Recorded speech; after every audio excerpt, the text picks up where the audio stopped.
Magdadala po ng mga pagulan ang dalawang sistema ng panahon sa malaking bahagi po ng Luzon ngayong araw po ng Biyernes ayon po yan sa Pag-asa. Asahan po ang mga kalat-kalat ng mga pag-ulan at paggidlat pagkulog sa parati po ng Ilocos, Cordillera at Central Luzon dahil po yan sa southwesterly wind flow. Apektado rin po ang Cagayan Valley, dulot pa rin po yan ng frontal system.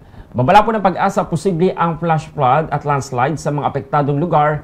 Dulot po yan ng katamtaman hanggang malalakas na mga pag-ulan. Makakaranas din po ng isolated na pag-ulan at thunderstorm ang parte po ng Metro Manila, Calabarzon at Mimaropa, habang ang nalalabing bahagi po ng bansa ay makakaranas naman ng localized thunderstorm.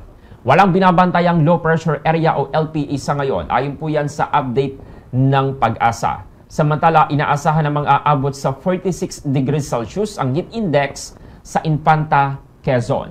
At pinakamataas po yan sa buong bansa. Delikado rin pong init na may heat index naman na 42 degrees Celsius pataas ang posibleng maranasan sa ilang bahagi po ng Cagayan Valley, Aurora, Iloilo at dito po sa dako ng Mindanao.